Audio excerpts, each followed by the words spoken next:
I'm back. I working on finishing this stuff up. I think I'm pretty close. I need to work out why the removes aren't working properly, so let's take a look at that. First thing we're gonna do is we're gonna come down here.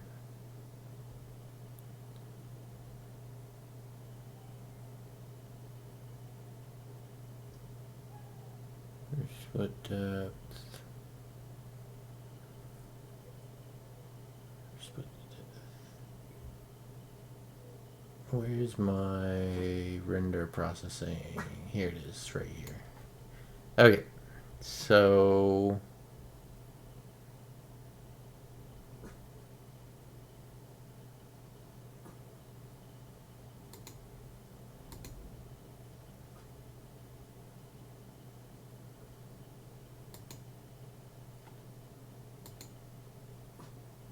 wait. Yeah, here it is.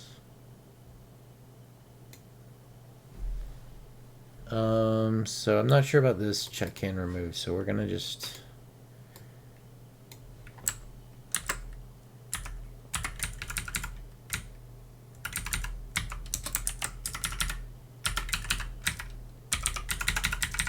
gonna say if you're not a leaf and you have it and you have rendered, then kill yourself, basically. Save it all. Go.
Been sent this like 300 times, I swear. Twitter DMs, Discord DMs, just spamming it on Twitch. You gotta watch this, you gotta watch this, you gotta watch this. Like, this is the best Star Citizen video in the history Alright, of here we Star go. Citizen videos. We go. Okay? So, like, I have never had a video sent to me like this one. Like, you need to react to this. This has to happen, kind of thing. So it's titled Star Citizen Bombshell at Honest Conference, and it's from Unscripted on YouTube. So I'll link it to you now, to the people in chat. There's the video, but we're gonna watch it. I have no clue what this is. Alright, so now why aren't things getting removed properly?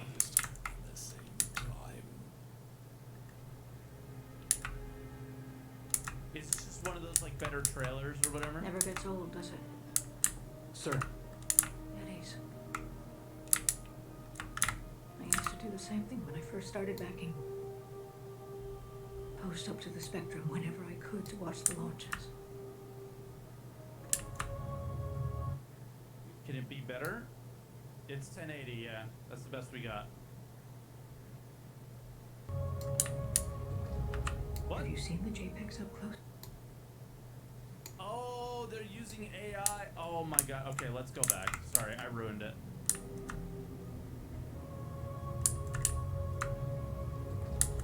Have you seen the JPEGs up close? No, sir.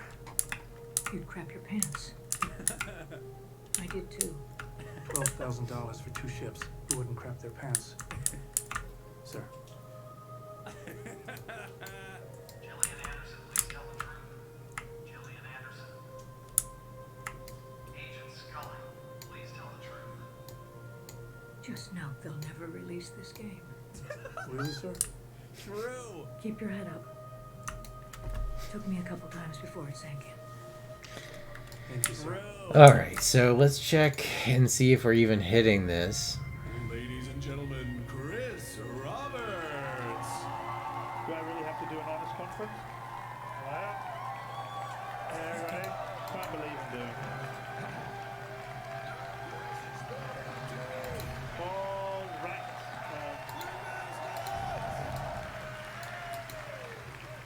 Many of you will not live to see the release of the game. And you will not get a release date from me today because, first of all, you always get very angry at me when I give dates. Small problem for you. I may be lying, it's a bit bigger than small. Thank you. So let's give you a glimpse of everything we've been working on and what the gameplay looks and feels like. So let's roll that. Think about this for a moment. The game is now feature complete, but it's only feature complete until I decide to add more features. Oh my god! The reports of my release has been greatly exaggerated. Oh my god, he hit the nail on the head so far with this about just how goofy this whole thing has been. So the real question is, how long does it take to polish a universe? But you say, what about those backers that answered the call in 2016? True. Waiting for the game has become a way of life. And I've never been accused of having a small vision. I want space cows and space whales. I want to launch space tanks from space. I want to have a fistfight in lower orbit, to have glare on every glass surface. What about a boat? And who wouldn't want to pod race with your friends across Tatooine? I want starships to poop, accurate bed sheets, spacewalking, and everything I dreamed of doing as a child. And all of these features require endless reworks. How do you like me to rework? Reworks. It's not worth $100 million. All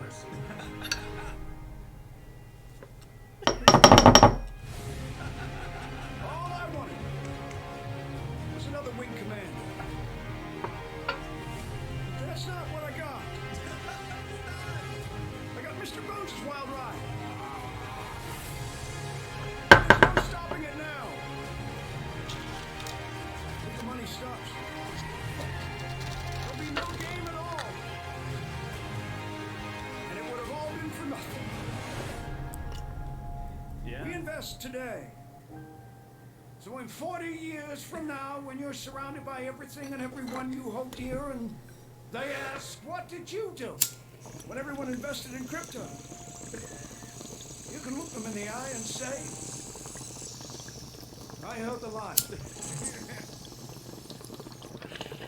Men and women of Star Citizen, I am proud to spend with you today. All right, so Spend with you today. this is not working. Or we're fucked. Push a button. Nice speech. Any word from the development team? Not yet. Oh no. And let's assume the position. Here we go again.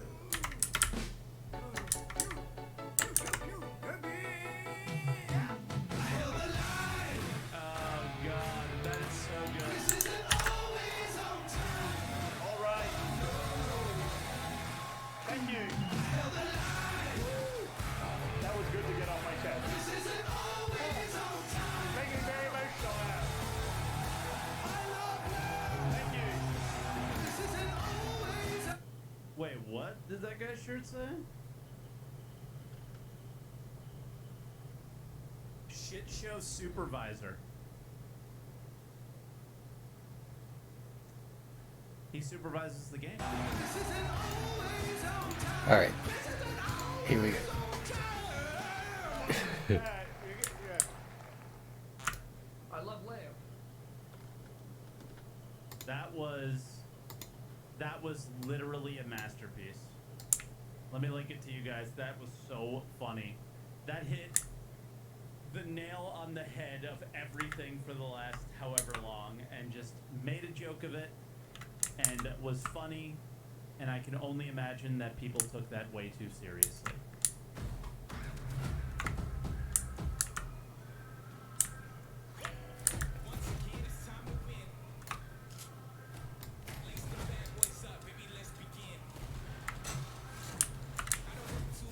Alright, so why are we not hitting our remove block?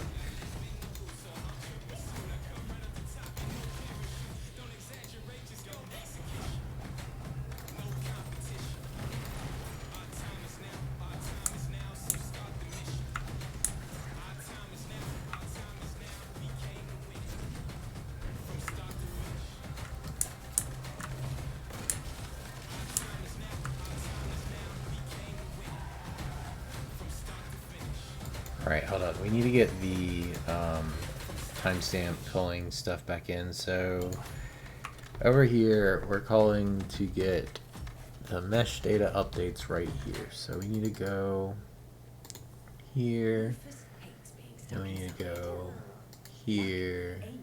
Big at Amazon. Turns out with the right gear, Rufus ribs. And in here,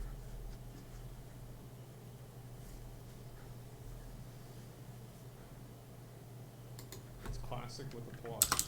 Obviously, Season of Discovery has had a lot of people wondering, where is it going to go from here? I wanted to see this and kind of see what Lily's perspective is, and here we go.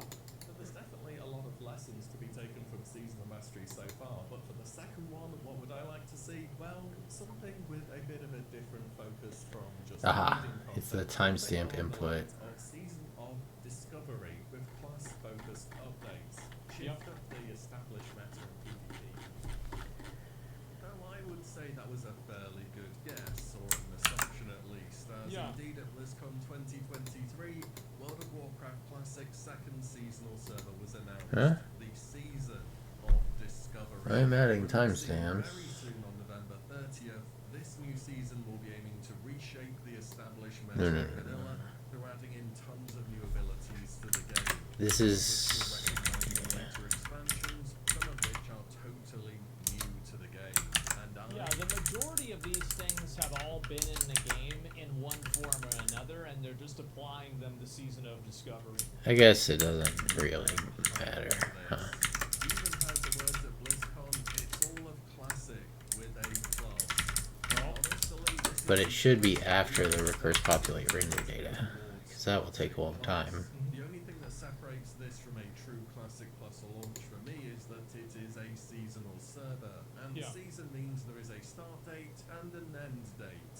And well, MMOs aren't really supposed to have end dates. They are persistent online worlds by their very nature. Still, what this does give Blizzard a chance to do, as we are going to talk more about later, is experiment, take risks. Yeah, I think that's a good thing. Personally, I very much want to see like a consistent ongoing server rather than something that's kind of just like it's a big thing for a year and then it's gone. But I'm still excited to play this. And try something new and see how the players react. It might be as simple as that. Exactly what seasonal servers in World of Warcraft should be doing. Changing things. Not just adding small, timid changes, but overhauling the game. Adding featured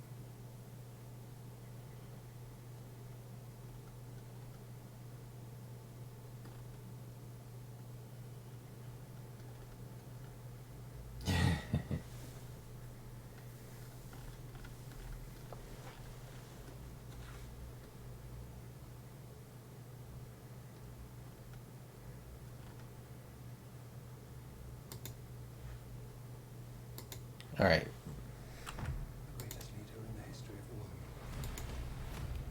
Napoleon Bonaparte. You are just a brute. I will win by fire. Napoleon, rated R, Thanksgiving. Keep It Quilted means you keep it the best. 3 layers of plush comfort you can see and feel. Keep It Quilted keeps the mood and puts your comfort above all else.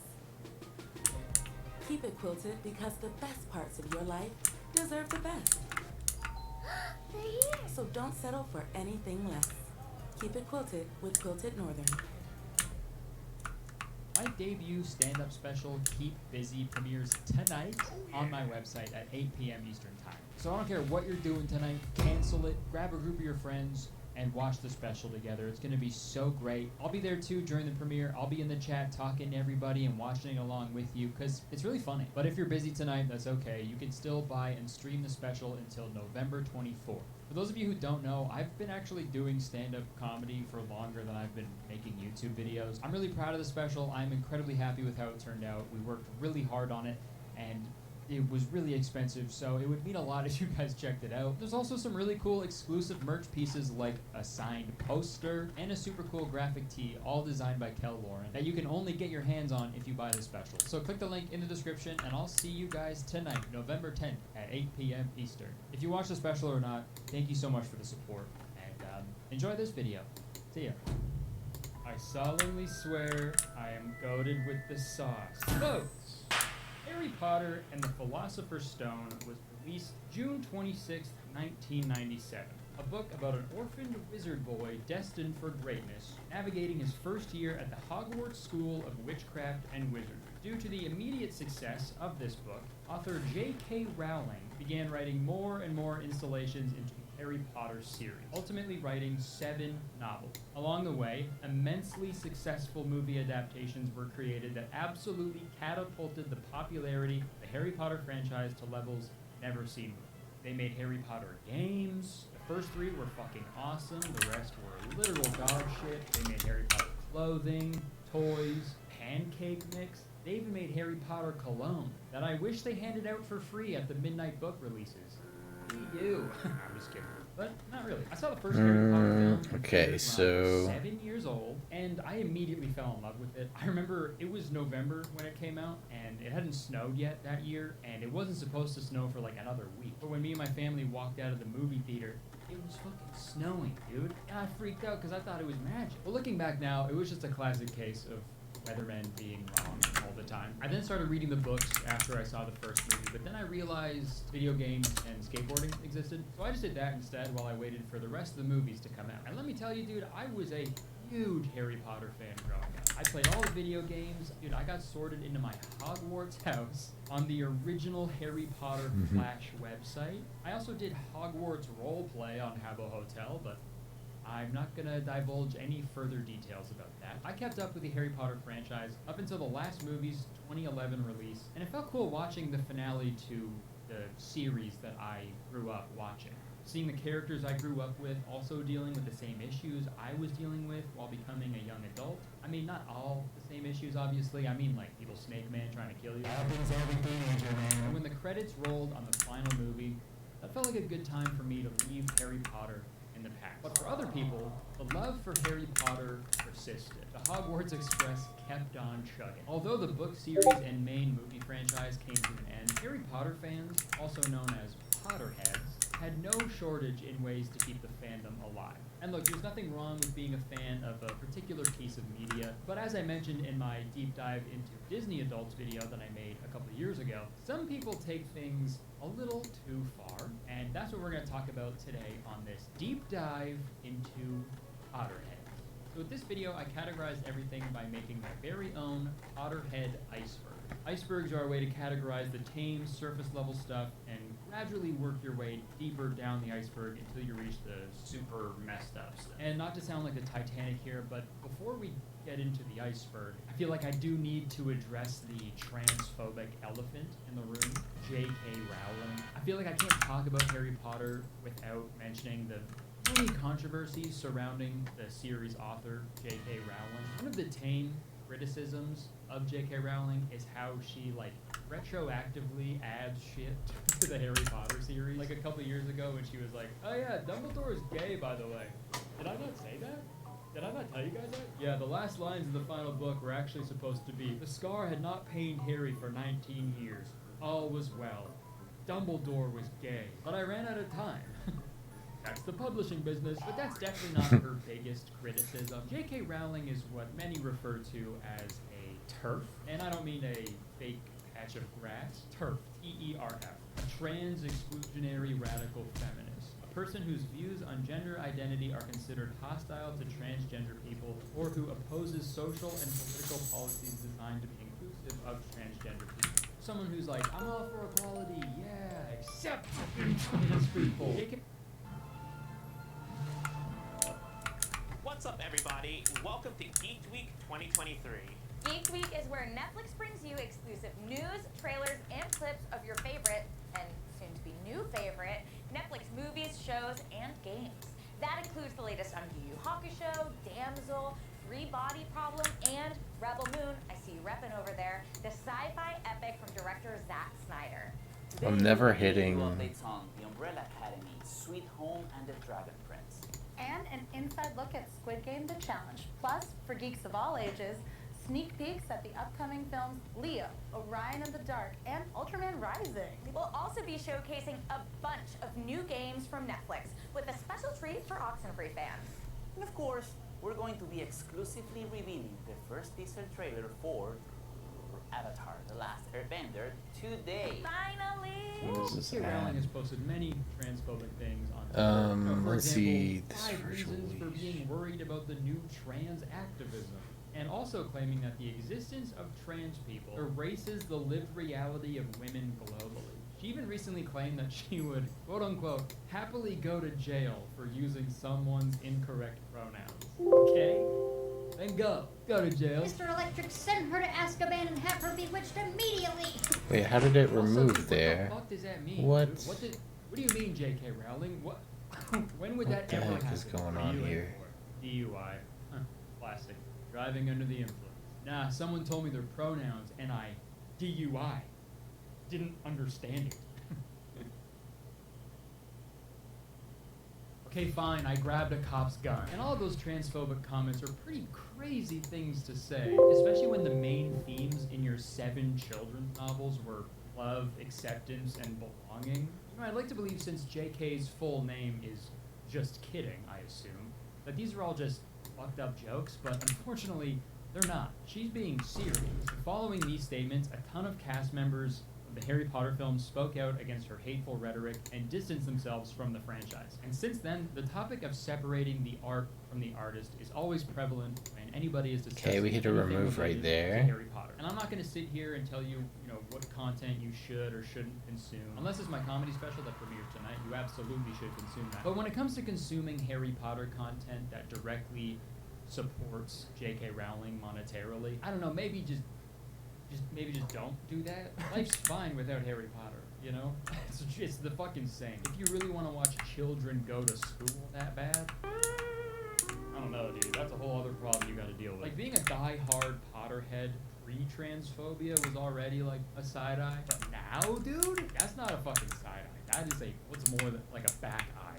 Fully all the way around. This is me back-eyeing you. Criminal offensive back eye. Okay, sorry, I just feel like I couldn't really make a Harry Potter video without talking about that all the time. So, iceberg time. So this iceberg is 5 levels deep, and the Potterhead mania gets crazier the deeper we go. So the first level is casual Potterhead, watches the movies once a year, knows their Hogwarts house and their Patronus, possibly read the books once. And I feel like this is the majority of the Potterhead fandom. People who know everything about Harry Potter and how they would fit into the Harry Potter universe, but they don't really make it a part of their personality that much. I'd probably say this is the level I operated in when I was a kid. Dude, I remember getting sorted into Hufflepuff when I was a kid and having like a literal existential crisis because I wanted to get sorted into Ravenclaw. Thinking back, I think I fucking cried, which is so embarrassing. For those of you who don't know, there are 4 houses in Hogwarts where the students are sorted into, and each house is associated with certain traits. But to boil it down as simple as I can, Gryffindor is good guys, Slytherin's bad guys, Ravenclaw is smart people, Hufflepuff is everybody else. And it's fucked because like Gryffindor and Slytherin are opposite, right? Good guys, bad guys. So therefore, the other houses should be opposites of each other as well.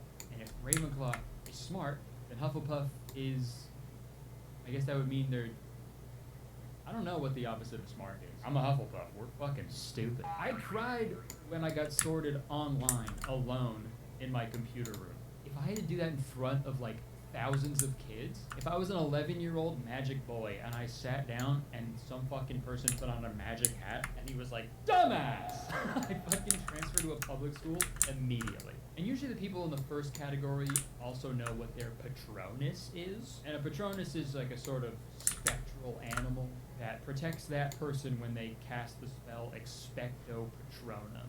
She expect my Patronum until I and that was one thing I never liked in the movies. I'm realizing now the first part of this iceberg is just me making fun of the movies, but let me get it out of my system. I never liked the Patronus concept in movies because, like, some kids' fucking Patronus was like a grizzly bear, and then another kid's would be like a rat. You're telling me both of those are gonna do the same amount of protecting? Fuck no, that's impossible. And you can't change your Patronus. Like, what if you just got like a super shitty one that doesn't help you at all? Oh my god, a Dementor! That's okay, I know the perfect spell. Expecto Patronum!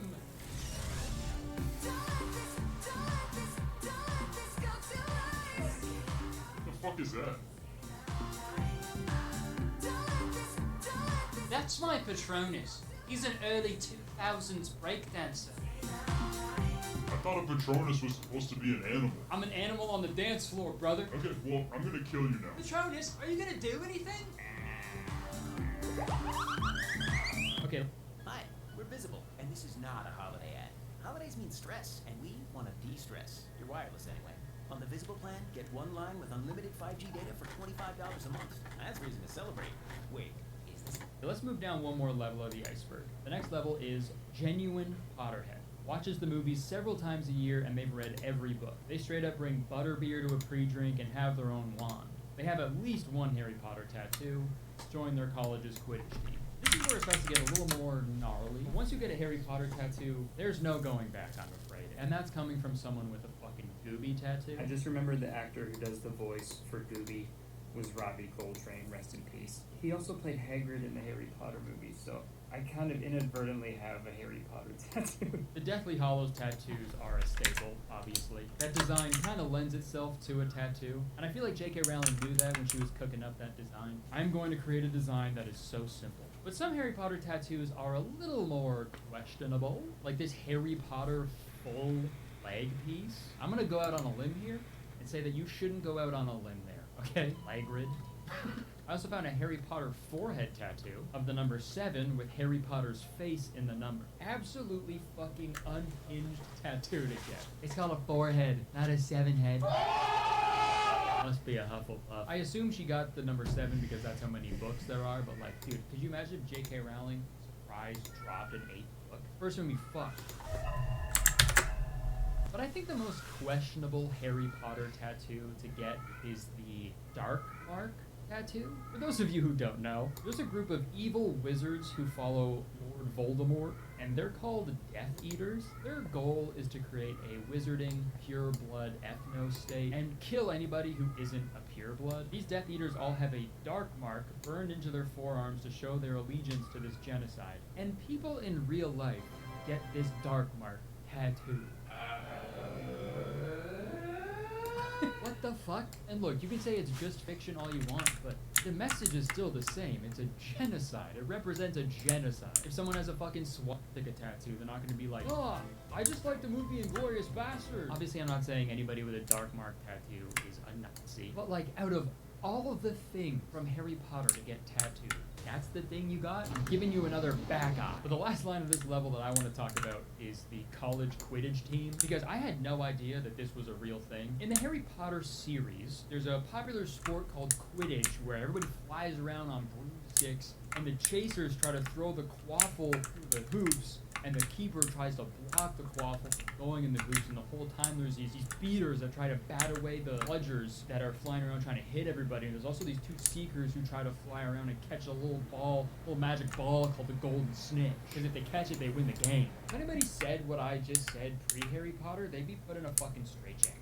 Dude, yes, there's a quaffle, and chasers, and beaters, and believe it or not, Quidditch doesn't just exist in the wizarding world. It's also here now in the muggle world. The only difference is they just run with brooms between their legs instead of flying. And unlike the movie, they don't draw a crowd. Okay, sorry, that was mean.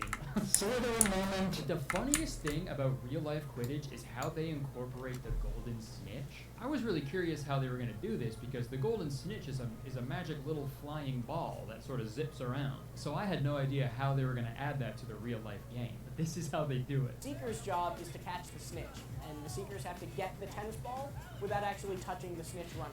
The Seekers have to go look for me out on campus. Dude, some poor bastard dresses up in all gold, and the Seekers have to just hunt him down and find him somewhere on the campus and grab a tennis ball out of the weird sock that's hanging from his groin, and that's how they win the game. What the fuck? That might be the funniest thing I've ever seen. Just two dudes holding a broomstick between their legs running around a college campus like, Where is it? Where the fuck is that son of a snitch? But do you try out to become a snitch? Like, how it can't be the thing that you wanted to be, right? Or maybe it is, I don't know. Like, I wonder who, like, the best snitch ever was. You know, that is a sports docu-series that I would watch front to back. Welcome back to Snitch, a golden story, where we learn about the trials and tribulations of Tyler, the best snitch the world of real-life Quidditch has ever seen. Tyler was the best snitch I've ever seen. Nobody could ever find him. I've been a seeker on my college's Quidditch team for 10 years. You've been in college for 10 years? Yeah, the 4 years that Tyler played, he was never found. Nobody could ever find him on campus, not once. It's crazy, but sometimes I think he actually might be magic. Every sport has their greats. Michael Jordan, Tiger Woods, Mike Tyson. But I think another name needs to be added to that list. Tyler. And in a Snitch, a Golden Story exclusive, we've secured the very first on-camera interview with the Golden Snitch himself, Tyler. How were you able to elude every Quidditch player for all those years? Oh, dude, it was so easy. All I had to do was go to the one place a Harry Potter fan will never go. A girl's bedroom. Okay, sorry, we'll move down to the third level of the iceberg now. This is where things really start to kick up a notch. You've earned this, so hold it up high. You're not just a store clerk. You're a line cook, tour guide, sometimes therapist. A one-person operation that's the heart of a neighborhood. You are a fighter, and this is your reward. Medela, the mark of a fighter. Harry Potter exists in every aspect of their life. They have Harry Potter-themed weddings, Harry Potter collections, clothing, and even name their children after Harry Potter characters. Weirdly obsessed with the actors in the movies, they go to the Wizarding World theme park any chance they get. This level of fandom, it's kind of like the Wooly Maguire montage in Sam Raimi's Spider-Man 3, where Peter has like fully accepted the symbiote into his life, and he's letting it like dictate how he behaves, reacts, dances. That's what's happening to these Potterheads, but instead of like a black suit, it's just like black robes and a Gryffindor scarf. And dude, I don't know what it is about millennials in fandoms, but you don't have to make your wedding based off of the thing you like. You could just have a wedding. Or two. I had two of them. Dude, and none of them were Harry Potter. And I know it's their wedding day. They can do whatever they want. I know that. Like, who am I to judge, right? But also, at the same time, let me be a hater for a second. Dude, straight up, if I got an invitation to a serious Harry Potter wedding, I am acting a fool. I'm showing up dressed as Moaning Myrtle, and during the whole ceremony, I'm gonna be in the back row like, don't invite me to a Harry Potter wedding, or else I might cast my Patronus at the reception. Also, the part where they have Harry Potter collections, I'm not saying that's bad. I've got a crazy, stupid collection of a bunch of nerdy-ass bullshit, so I can't make fun of anybody in that sense. But naming your child after a Harry Potter character, that I can make fun of. Dude, there are countless articles online giving examples of, like, Harry Potter names for babies. What are we doing? If you're naming your baby Lucius, or Severus, or Bunty? That is child abuse, and I am so serious. You are ruining that baby's life before it even takes its first breath, dude. Not even the actors in the movies would do that, and they were in the movies. Speaking of the actors, this is a good time to talk about the other line in this level, weirdly obsessed with the actors in the movie. Like how a Harry Potter fan legally changed his name to Lucius Malfoy and sent a letter to the actor Tom Felton, who plays Draco Malfoy, the son of Lucius Malfoy. And this Harry Potter fan who changed his name to Lucius wanted Tom to change his name to Draco Malfoy legally, so this new guy named Lucius Malfoy could legally adopt Tom Felton. That's so fucking weird. And also, I don't think it works like that. If some kid also has the last name Connor, can I just adopt him legally? Is that true? If it is, I am going to adopt every single Connor until I have acquired them all. It will be the biggest con of all time. And finally, I will be the true Connor. But the last line I put on this level of the iceberg is, they go to the Wizarding World theme park all the time. And the Wizarding World of Harry Potter at Universal Studios is actually what inspired me to make this video. Disney adults and Harry Potter adults, they're cut from the same cloth. They all take stuff just a little bit too far when it comes to the theme parks. And I've been to the Wizarding World before. I went in 2012 and I had a great time. But let me tell you, there is nowhere on earth less magical than Orlando, Florida. No matter how many British people in cloaks they put in that park, nothing will take my mind off of the fact that I have an ungodly amount of sweat in my ass crack and balls. In my balls. Fucking miserable, man. I was so hot, I was sweaty, I was thirsty. Actually, that reminds me, speaking of being thirsty, this video is sponsored by Air Up. Folks, if you've never heard of Air Up, you listen here. Air Up is a completely new and unique hydration experience. With Air Up, you can easily stay hydrated every single day with plain old regular tap water, while also experiencing a wide variety of delicious flavors without the sugars and additives, with the use of scent-based taste. I've always struggled with drinking my daily amount of water, but ever since I started using Air Up, I haven't missed a day. You know, I feel better, I'm peeing more, but that's a good thing. And look, I know people are skeptical about Air Up. I was as well. But let me tell you, I got this basil lemon flavored flavor pod right now in my Air Up bottle, and all I have to do is pull up on the pod to activate it. Hey, buddy. You know, it seriously tastes like I'm drinking water with Hey, buddy. fresh basil and lemon. But I'm only smelling it, dude. It's crazy. And the best way to try it for yourself What's is that to frame? try it for yourself. And now is the perfect time, Come because down it's the to your holiday city. season, dude. Now is the time to buy things for other people while also buying things for yourself, because you might as well, right? So start your holiday shopping. I'm gonna go Save up check to on the pups. I'll be 30% back in a with their minute. holiday bundle. Let's go check on your sister.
All right.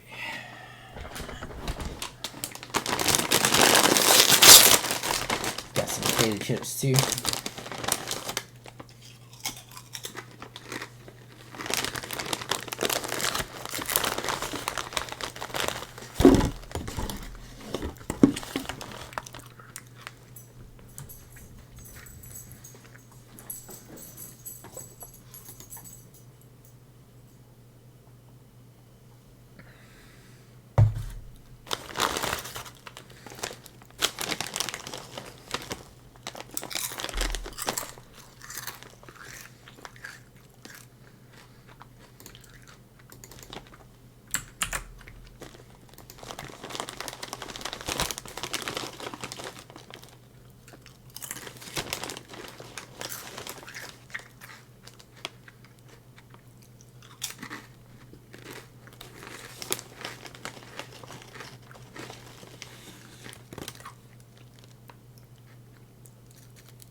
Hey, buddy.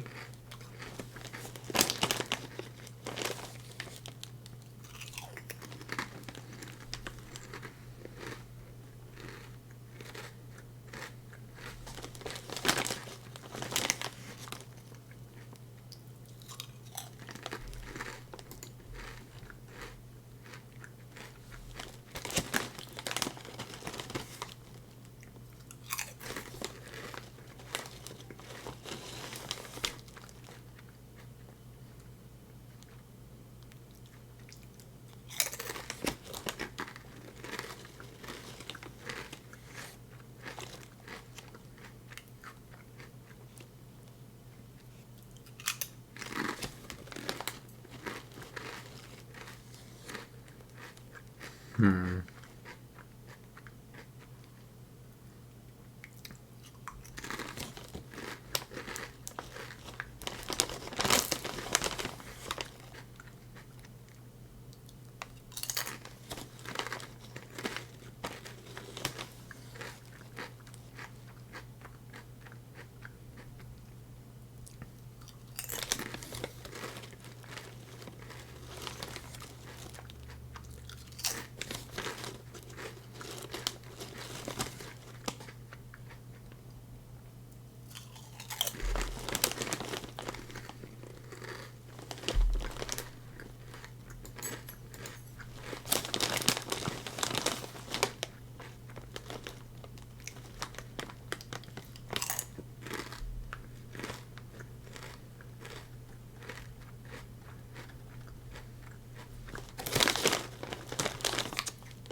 Hmm.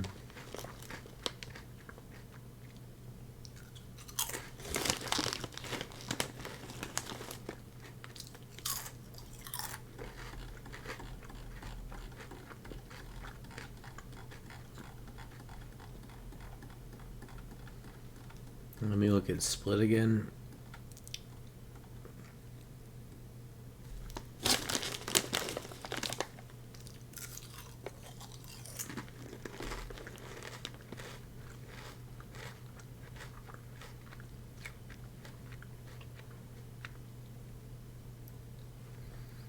I mean, let's try it with the flag here on false as well.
And try something else.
All right.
That looks like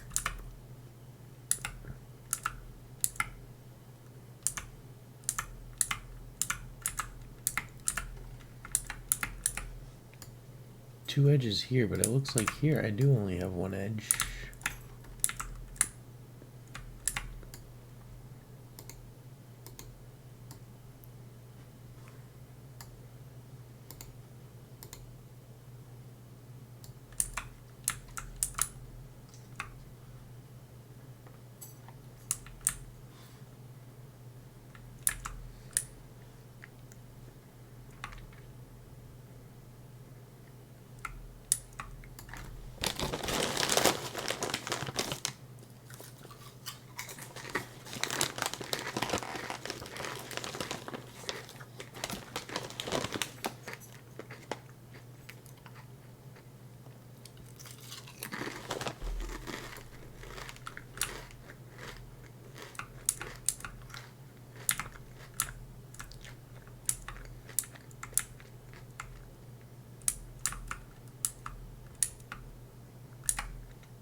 looks like maybe it's sort of working.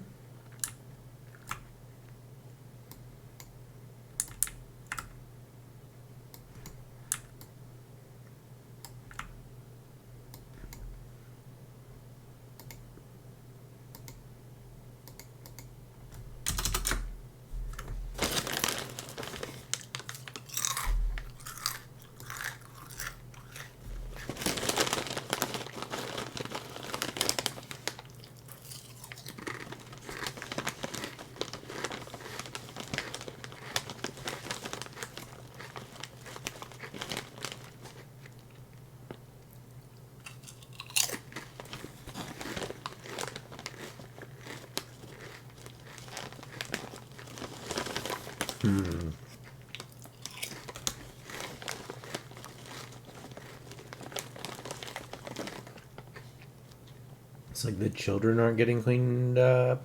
Wait a second.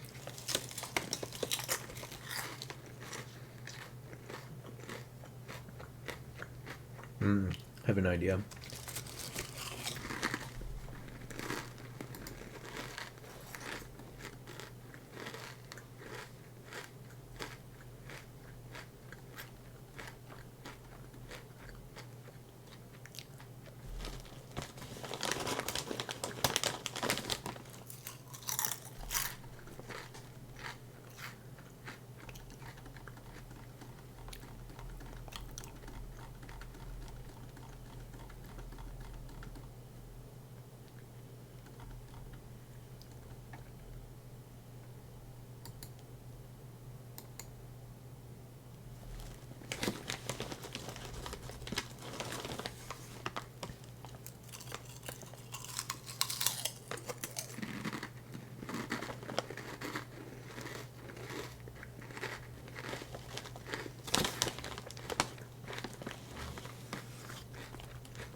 I don't think this is right.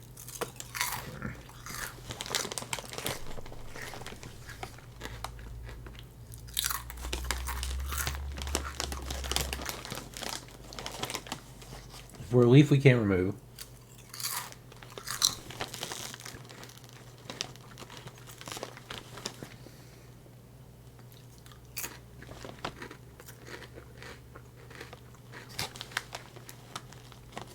If we have any children that are virtual leaves and have not rendered,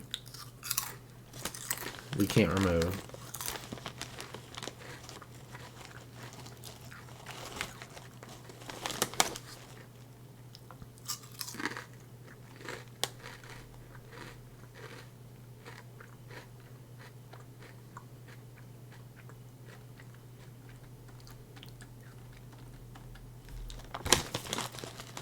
That sounds right to me. I don't...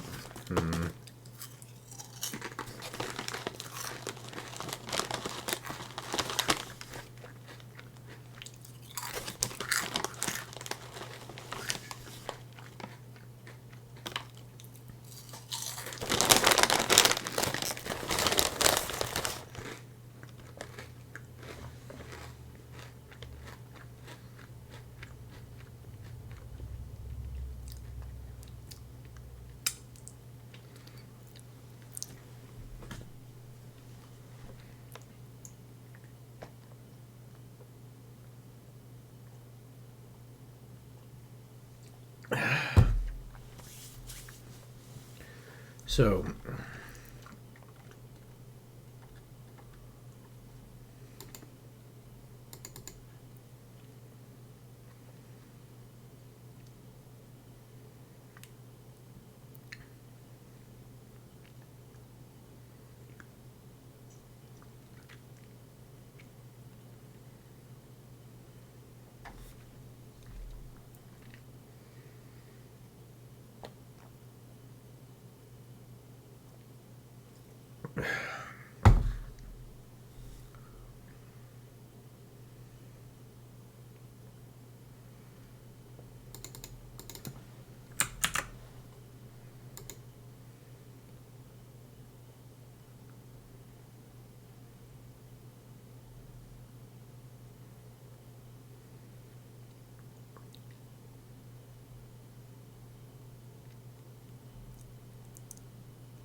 Hey, did we get it?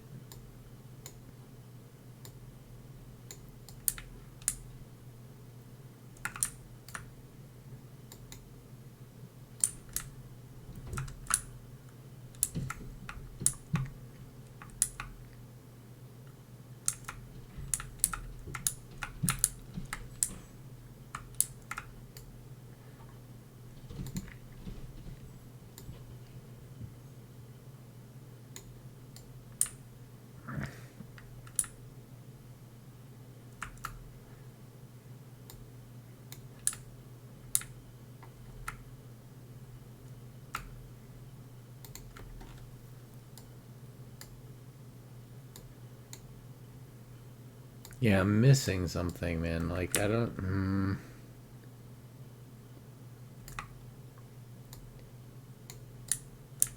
Like, for getting closer to the planet, I think it's in reasonable shape.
Okay, we need to add mesh validation back in.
What the fuck?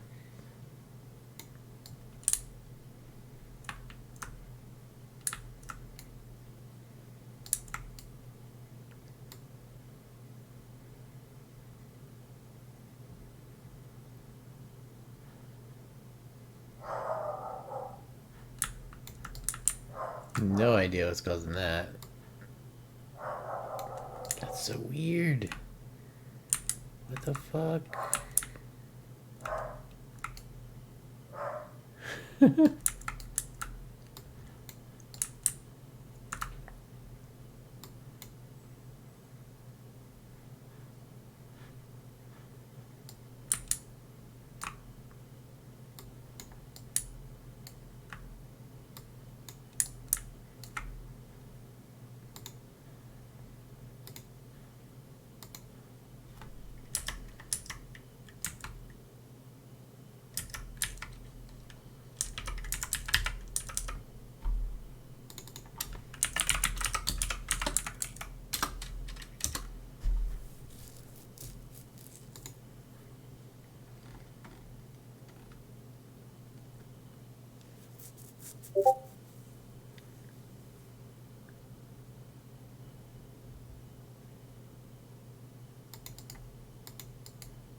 It's so weird.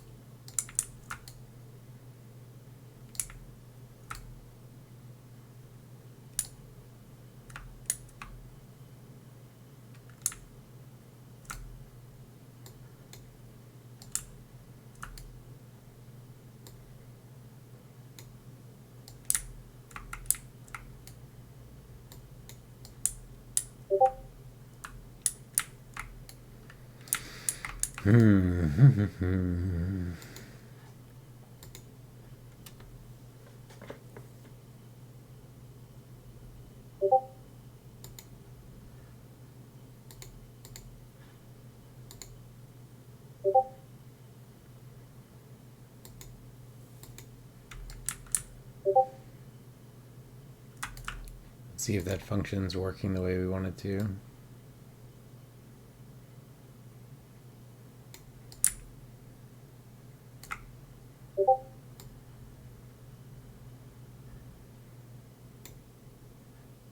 Nice. All right, well that's good.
I think I'm gonna take a break and think about this for a little bit.